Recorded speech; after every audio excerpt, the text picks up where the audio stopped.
미셸 푸코, 파놉티콘, 보이지 않는 감옥의 설계자.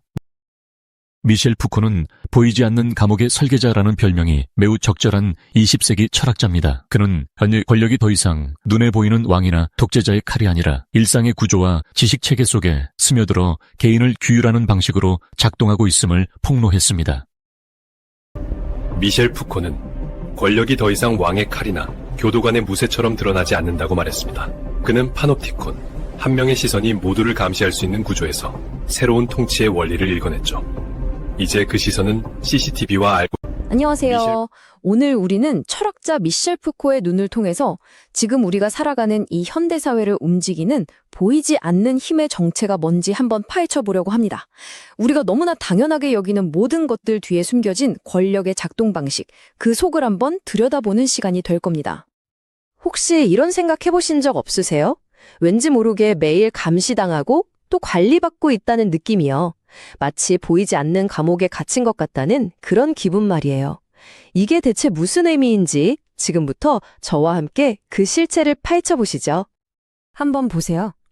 소셜미디어에 올린 사진의 좋아요 개수, 내 신용 점수, 스마트폰이 매일 알려주는 스크린 타임과 걸음수, 그리고 회사에서의 성과 평가와 유튜브 알고리즘의 추천까지. 곰곰이 생각해보면 우리는 매일 매 순간 평가받고 특정당하면서 살고 있어요. 마치 끊임없이 성적표를 받아드는 학생처럼요. 그럼 여기서 이런 질문을 던져봐야 합니다. 도대체 누가 보이지 않는 곳에서 우리에게 점수를 매기고 있는 걸까요? 바로 이 질문에 대한 가장 날카롭고 소름 돋는 통찰을 던져준 사상가가 오늘 우리가 만날 미셸 푸코입니다.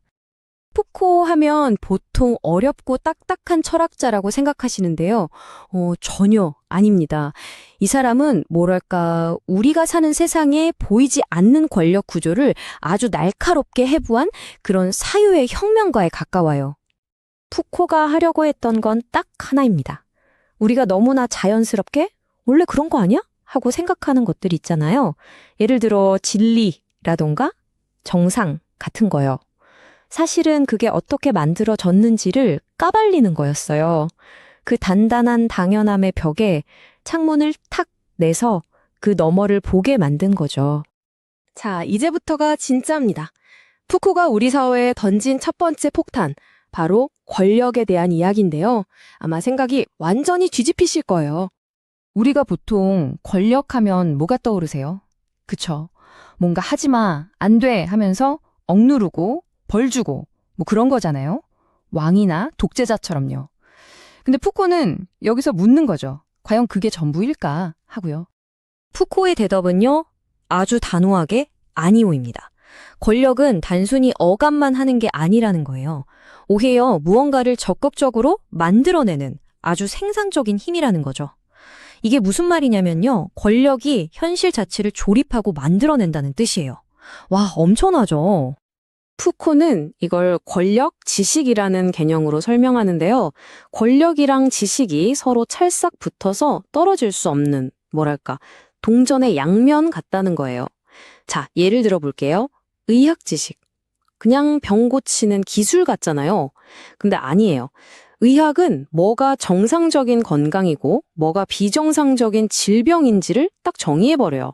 바로 이 정의를 통해서 사람들을 분류하고 관리하는 힘, 즉 권력을 갖게 되는 거죠. 이건 교육이나 경제학에서도 똑같이 작동합니다. 그러니까 권력은 저기 높은 곳, 대통령이나 왕한테만 있는 게 아니라는 겁니다. 마치 우리 몸속 모세혈관처럼 사회 구석구석에 쫙 퍼져 있는 거죠. 학교 교실, 병원 진료실, 회사 사무실, 심지어 우리가 매일 보는 SNS 피드 안에서도 이 미세한 권력은 계속해서 작동하고 있는 거예요. 자, 그럼 이제 푸코의 두 번째 놀라운 통찰로 넘어가 볼게요. 현대 권력이 얼마나 교묘하고 심리적인 방식으로 우리를 통제하는지에 대한 이야기입니다. 이 화면 좀 보세요. 정말 극적이지 않나요?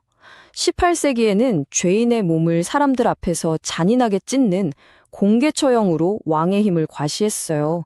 일종의 쇼였죠. 그런데 지금은요? 권력은 더 이상 우리 몸에 직접 고통을 주지 않아요. 대신에 우리의 정신, 우리의 영혼을 교정하고 길들이려고 하죠. 훨씬 더 조용하고 은밀하고 또 훨씬 더 집요한 방식이에요. 그리고 이 새로운 권력의 작동 방식을 정말 완벽하게 상징하는 게 바로 이 파놉티콘이라는 원형 감옥입니다. 영국의 철학자 제러미 벤담이 설계한 건데요.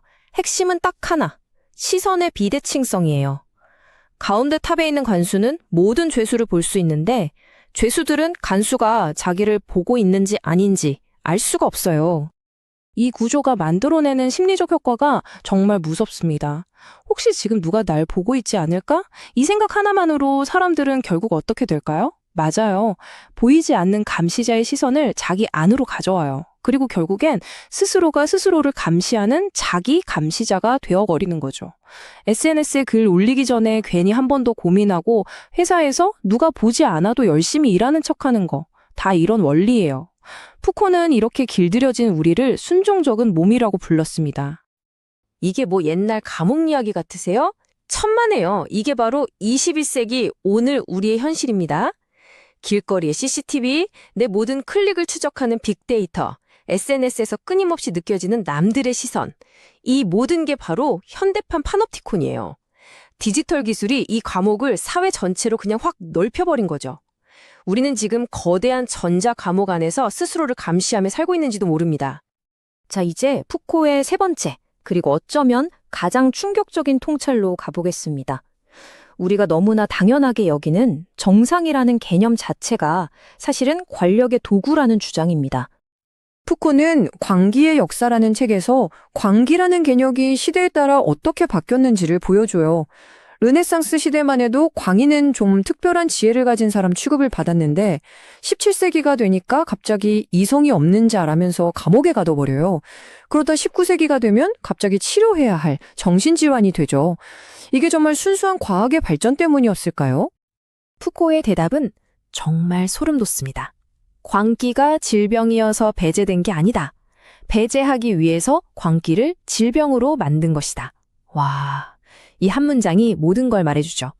그러니까 정상과 비정상을 나누는 기준은 원래부터 정해진 진리가 아니라는 거예요. 그 시대의 사회 질서를 유지하려는 권력의 필요에 따라 그때그때 만들어진다는 거죠. 정말 기가 막히지 않습니까? 자, 이렇게 우리를 꽁꽁 묶고 있는 보이지 않는 권력의 구조를 보고 나니까 좀 답답하고 절망적인 기분이 드실 수도 있을 것 같아요. 그럼 우리는 이 감옥에서 과연 벗어날 수 있는 걸까요? 다행히도 푸코의 이야기는 절망에서 끝나지 않습니다. 그는 아주 중요한 말을 했어요. 권력이 있는 곳에는 반드시 저항이 함께 존재한다고요. 그러니까 푸코의 분석은 우리를 좌절시키려는 게 아니라 자, 이게 현실이야. 똑바로 봐. 라고 말하면서 우리에게 행동의 가능성을 열어주려는 일종의 초대장이었던 셈이죠. 그래서 푸코는 오늘을 사는 우리에게 이런 날카로운 질문들을 던집니다. 지금 우리가 진리라고 믿는 것들은 과연 누구에게 이익이 될까? 나는 정말 자유로운가? 아니면 나도 모르게 내 안에 감시자가 되어버린 건 아닐까? 나의 생각, 나의 정체성은 정말 내 것일까? 아니면 이 시스템이 만들어낸 건 아닐까? 이런 질문을 스스로에게 던져보는 것, 어쩌면 그게 바로 저항의 첫걸음이 아닐까요? 푸코는 스스로를 예언자라고 하지 않았어요. 나는 그저 창문을 만들 뿐이다 라고 했죠.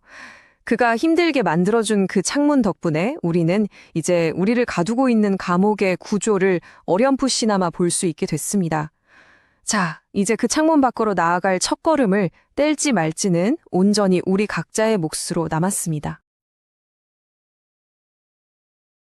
안녕하세요. 우리는 스마트폰의 운영체제가 우리를 자유롭게 연결해준다고 믿습니다. 그러나 OS는 우리가 무엇을 보고 어디로 가며 누구와 이야기하는지 끊임없이 기록합니다. 우리는 앱을 고르고 스크롤하며 선택한다고 느끼지만 이미 짜인 규범과 알고리즘 안에서만 움직입니다. 그 틀을